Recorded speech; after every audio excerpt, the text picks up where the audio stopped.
Assalamualaikum warahmatullahi wabarakatuh dan selamat sejahtera. Bersama saya Dr. As. Saya sebagai pensyarah kanan di Pusat Pengajian Sains Haiwan Universiti Sultan Zainal Abidin.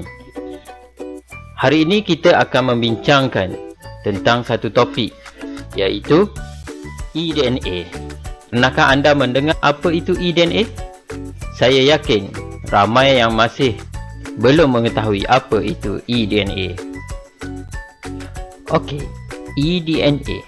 E merujuk kepada environmental ataupun alam sekitar. Manakala DNA merujuk kepada bahan-bahan genetik hereditary yang terdapat dalam hampir kesemua organisma hidup. Untuk memahami bagaimana eDNA ini terhasil, mari kita lihat contoh berikut.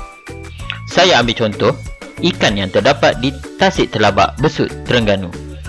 Apabila ikan ini bergerak ataupun ianya wujud di tasik tersebut, ia akan merembeskan DNA ke persekitaran melalui beberapa cara. Antaranya melalui najis, air kencing, peluh, sel mati ataupun sisik yang tertanggal daripada kulit dan juga lendir yang melekat pada badan mereka. eDNA ini akan kekal untuk beberapa ketika di persekitaran. Kadar eDNA di dalam persekitaran adalah bergantung kepada bilangan, jumlah ataupun kepadatan sesuatu organisma di dalam habitat, seperti mana yang berlaku di home farming Dr. As dan Dr. Shida.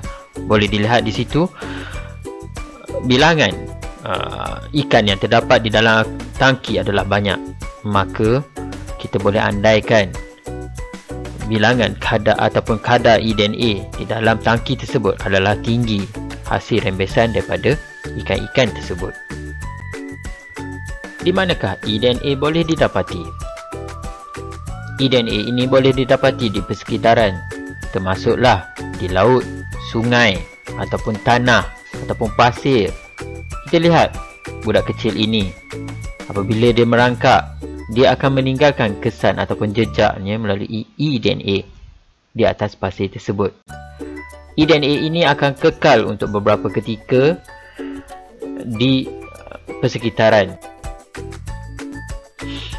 eDNA juga boleh didapati di salji, kawasan salji ataupun kawasan sawah padi. Mari kita lihat aplikasi eDNA. eDNA boleh digunakan untuk mengesan organisma asing yang terdapat di perairan kita. Selain itu, ia juga boleh digunakan untuk mengesan organisma yang terancam.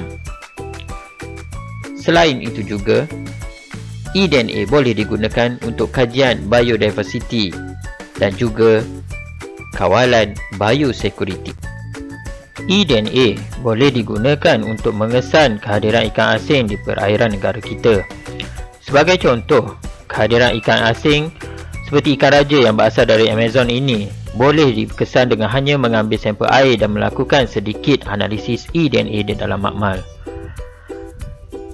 Pengesanan awal kehadiran ikan ini dapat membantu pihak berwajib untuk memikirkan langkah pengurusan biodiversiti di kawasan berkenaan.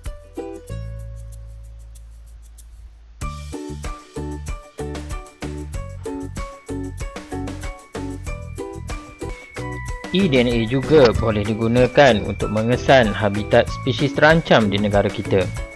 Ini termasuklah untuk mengesan habitat ikan kelah, penyu agar, tuntun sungai atau tuntun laut yang semakin hari semakin diancam kepupusan. Pengesanan habitat melalui eDNA ini merupakan kaedah yang lebih selamat dan tidak mengganggu ekosistem.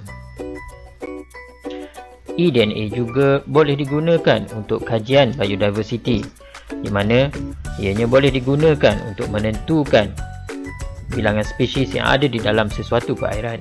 Sebagai contoh, kita boleh mengetahui beberapa jenis ikan ataupun hidupan akuatik yang ada di dalam tasik ini tanpa perlu menangkap kesemua jenis ikan yang ada dalam tasik ini. Hanya menggunakan sampel air dan sedikit kajian eDNA dalam makmal, kita boleh mengetahui apa jenis hidupan akuatik yang ada di dalam tasik ini.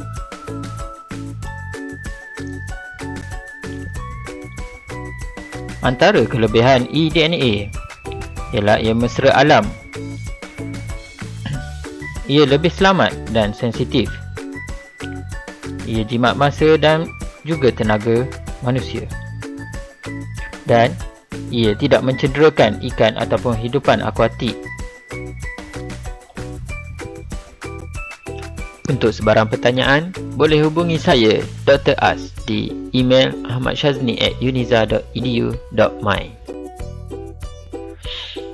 Akhir kata, kita jaga kita, stay safe, stay fit, stay clean, stay at home, and love our biodiversity. Wassalamualaikum warahmatullahi wabarakatuh dan selamat berpuasa.